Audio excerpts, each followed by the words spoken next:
የወጣችሁ ማለት ነው። እና አሁን መክሰስ ትችል ሆነ ጠፍታለች ልሏት ይችላሉ።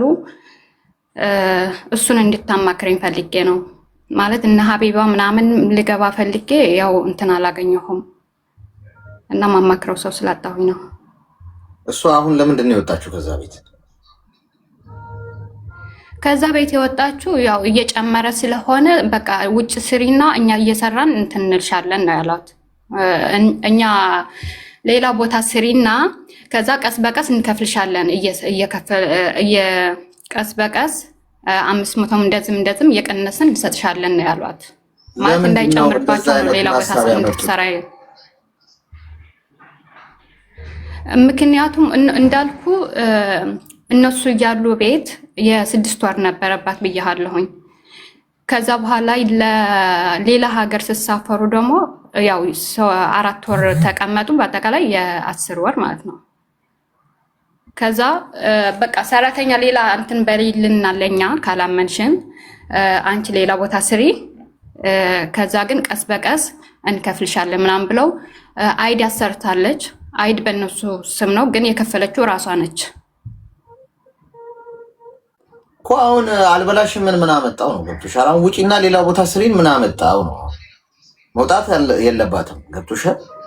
እሷ እኮ አሁን ህገወጥ ነች።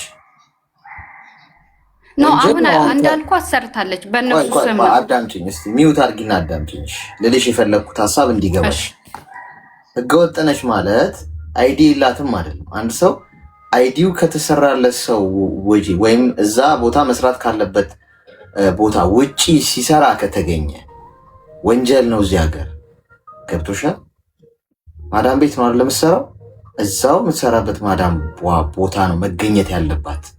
እሷ አሁን መብቷን ለመጠየቅ ውጪ ሆና እንዲህ ብትል አንቺ ራሱ የት ነሽ ነው ምን ትሰሪያለሽ ነው እዚህ ጥያቄው ለእሷ ይመጣል።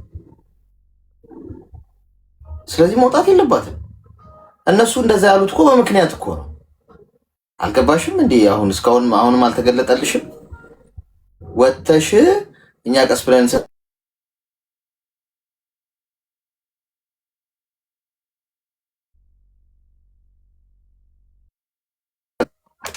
ገብቶሻል።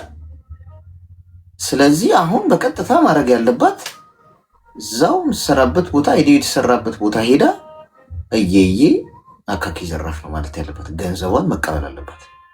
አልወጣም ገንዘብ ካልሰጣችሁ በቃ ይሄ ቀስ ብለን እንሰጥሻለን ምናምን የሚባል ነገር የለም። ወረቀቱ አዘው ነው። ስለዚህ ደሞዜን ስጡኝ፣ አለበለዚያ ከዚህ ቤት ንቅንቅ አለ አለያ ሌበር ኦፊስ ደውዬ አሳውቃለሁ ብላ ምን ማድረግ ነው ያለባት?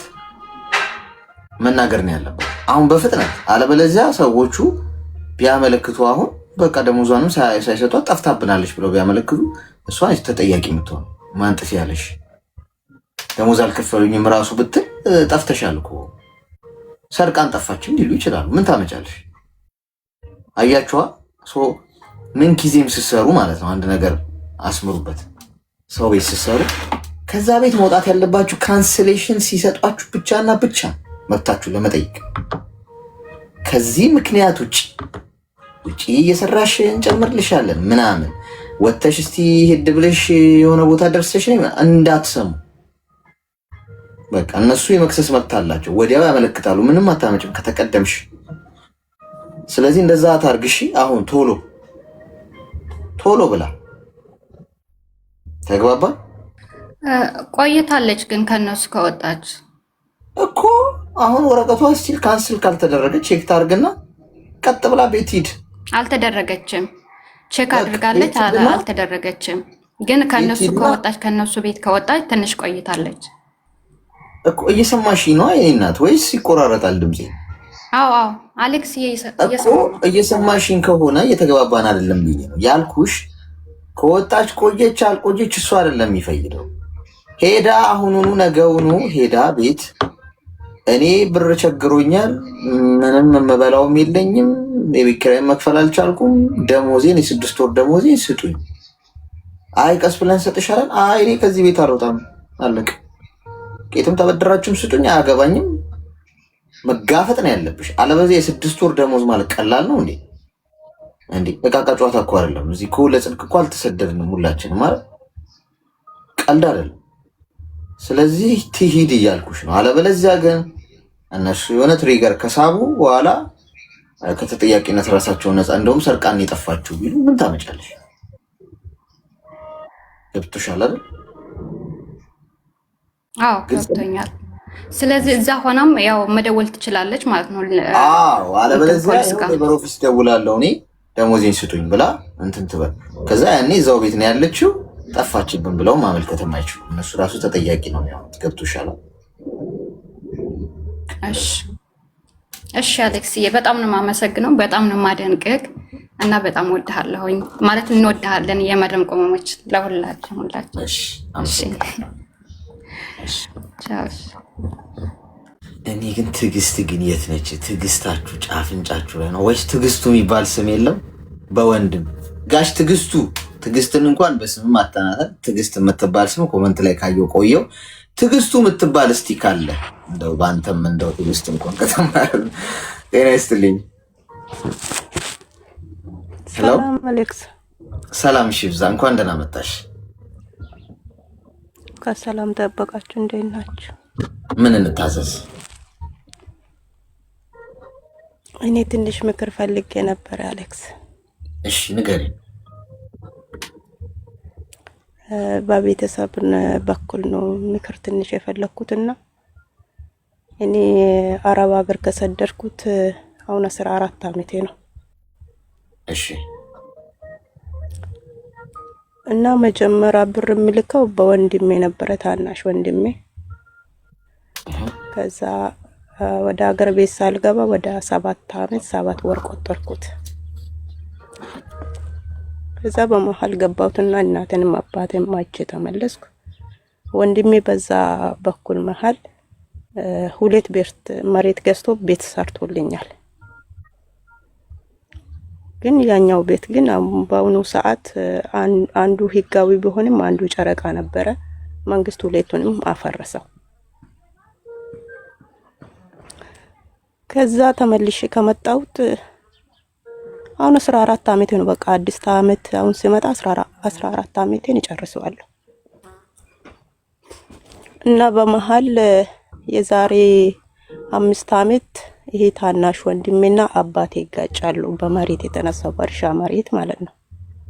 እሺ ከዛ በሁሉ ወንድሞቼ ሰተ ለኔ አልተሰጠም ነው ምክንያቱ እንደሚሉኝ ማለት ነው። ከዛ አባቴ ይሄው ያሄም ያንተ ድርሻ ነው፣ ይሄ የቤቱ መሬትም ይሄም ያንተ ድርሻ ነው፣ ወንድምኩን ውሰድ ብለዋል። ከዛ ታላቅ ወንድሜና ይሄ ታናሽ ወንድሜ ይጋጫሉ። ሲጋጩ ይሄ ታላቅ ወንድሜ ታናሽ ወንድሜን ይገለዋል ይላል። እንዴት እኔ ጎን መሬት ይወስዳል። 800 ካሬ ነበረ፣ 400 ካሬ እኩል አረጋ አባቴ። ከዛ ወንድሜ መስጠት አልፈለገም ታላቅ ወንድሜና እናቴ እንዴት አረጋለሁ ብላ ከኔ ትመካከራለች። እኔ ታናሽ እህቴ ነኝ። ከቤቱ ከ12 ነን። ከ12 እኔ 11ኛ ነኝ አሌክስ። እና ሁሉም ጫና እኔ ላይ ነው የተውት እንዳለ ወንድሞቼ እህቶችም ሁሉም አግብተዋል። እኔና ይሄ ታናሽ ወንድሜ ብቻ ነው ቀሩት ቤት ውስጥ። ከዛ በመሃል እናቴ እና አባቴ እንደውዬ አማከርኩት እነኚህ 2 ልጆች እንዳይገዳደሉና እናንተ ተመካከሩና በጸባይ ማለት ነው እናቴ አንተን ትክሰስ አልኩት ለአባቴ ማለት ነው። ከዛ እሺ ይለኛል አባቴ። ከዛ እናቴ አባቴን ከሰሰችው። ስትከስ እናቴና አባቴ የእርሻ መሬቱም ታላቅ ወንድሞቼ የወሰዱት የቤቱን መሬት እኩል ወጡ። ሲወጡ አባቴ ይሄ ከወንድሜያውን ታናሽ ወንድሜ ንገለዋለሁ ያለው ያ ታላቅ ወንድሜ ይሄው አንተ የኔ ድርሻ ነው፣ ይሄንን ያዝና ተቀመጥ፣ ይሄ የእናቴ ፋንታ ደግሞ ለታናሽ ወንድሜ ተሰጠ ሲሉ እነኚህ ልጆች አሁንም ይጣላሉ አሌክስ። ሁሌ በቃ ለመገዳደል ይጠባበቃሉ። ከዛ ታላቅ ወንድማችን ነበረ የቤቱ ታላቅ ወንድም ለታናሽ ወንድሜ ላመክር በቃ ይሄ መሬት ተውና እኔ ጋር ትርፍ ቦታ አለ ይሄንን እኔ በቤቴ ወደ ላይ እንትን አርጌ ከታች ላንተ ይሰጣለሁ እኔ ጋር ስራው ይሏል እንዴ አንተም ለኔ ጫና ታረጋለህ ስል አሁንም ታላቅ ወንድሜና ይሄ ታናሽ ወንድሜ ይጣላሉ ከዛ ታላቅ ወንድሜ አንድ ቀን ሞቅ ብሎት ይመስለኛል ታናሽ ወንድሜ ሊመታ ሲል ይሄ ታናሽ ወንድሜ እጁን ሰበረው በዛ እያሉ በቃ በዛ እያሉ ግቡ እንዳለ ብጥብጥ ሆነ አባቴ ታላቅ ወንድሜ ላይ ተደርቦ ይሄ ታናሽ ወንድሜን ይጣሏል መሰለኝ እንግዲህ እኔ አሁን አሌክስ እነሱ ያሉት እኔ በስልክ ነው እንጂ የሚሰማው እነሱ እዛ ነው ያሉት በአካልና በአይናቸው እያዩ በጆሮቹ እያዩ እየሰሙ ምንም አፈጥሩት ነገር የለም እዛ ጋር ቤተሰብ አለ ዘመድ አለ ታርጦ የሆነ ነገር ማድረግ ይችላሉ ገባ አሌክስ ከዛ እንዲህ ሲሉ የዛሬ 5 አመት ታናሽ ወንድሜ ይሄ አባቴን ገደለው ይላሉ እንግዲህ እኔ አሁን እኔ የሰማሁት አሁን ማለት ነው ይሄ ታናሽ ወንድሜ አባቴን ገደለው እንደዛ ነው ይሉኝ አሁን ከሰማሁት እኔ 2 አመቴ ነው ግን 5 አመት ቢሆንም የ3 አመቱ አባቴ እንደዚህ ጓደኞቼ ሲጠይቁኝ እንኳን የልብ እንትን ድካም ነው አባቴ ሞተ ይሏል ደናውን በጣም ይሰማኛል ከዛ ምግብ እንኳን ሲመላ ፊቴ ላይ ብቅለኛል አባቴ ከዛ የዛሬ 3 አመት ታላቅ ወንድሜ